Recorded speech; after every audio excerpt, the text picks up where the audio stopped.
Imagine boarding a plane the day before Thanksgiving. The man sitting a few rows away looks completely ordinary. He's wearing a suit, a black tie, sunglasses. He's calm, polite, and unremarkable. A few hours later, he would commit the only unsolved airplane hijacking in American history and disappear forever. This is the story of D.B. Cooper. November 24, 1971. A man identifying himself as Dan Cooper purchased a one-way ticket for Northwest Orient Flight 305. The flight was short, Portland to Seattle. Nothing about him seemed suspicious. Witnesses described him as being in his mid-40s, around 6 feet tall, and well-spoken. After boarding the aircraft, he ordered a bourbon and soda, and quietly took his seat. Then, shortly after takeoff, he handed a note to a flight attendant. At first, she thought he was flirting with her and placed the note in her purse without reading it. Cooper leaned toward her and calmly said, "You'd better read that note, I have a bomb." Everything changed. Inside the note were precise instructions. Cooper demanded $200,000 in cash, 4 parachutes, a fuel truck waiting in Seattle. To prove he was serious, he briefly opened his briefcase. Inside appeared to be wires and cylinders resembling explosives. The flight crew immediately contacted authorities. As the plane continued toward Seattle, negotiations began. The FBI and local police scrambled to gather the ransom money. Meanwhile, the passengers had no idea what was happening.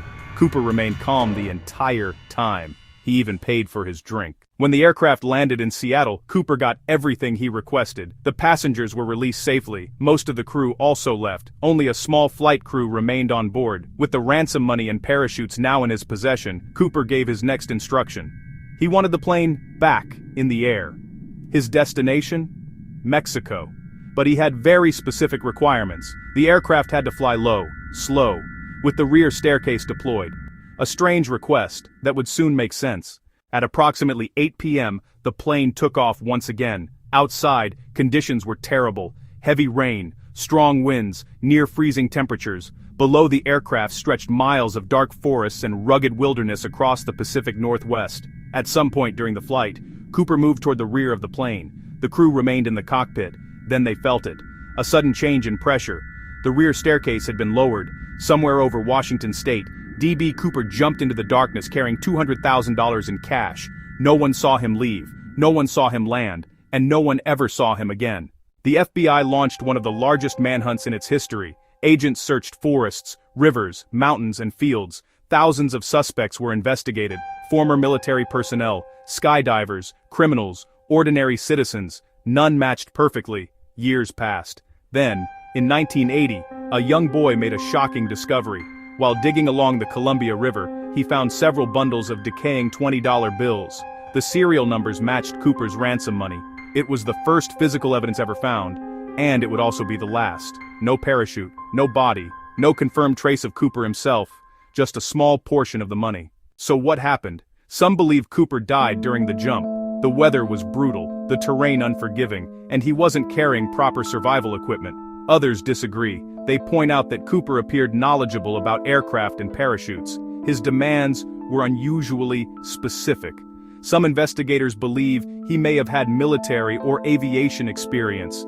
If he survived, he pulled off one of the greatest disappearances in criminal history. He would have escaped with the money and lived the rest of his life under a new identity.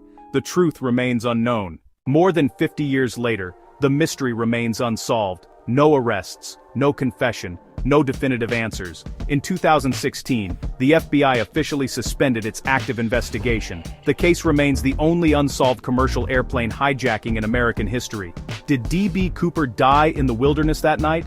Or did he successfully vanish with $200,000 and spend the rest of his life watching the world search for a man who would never be found? We may never know. And that's exactly what makes this case unforgettable.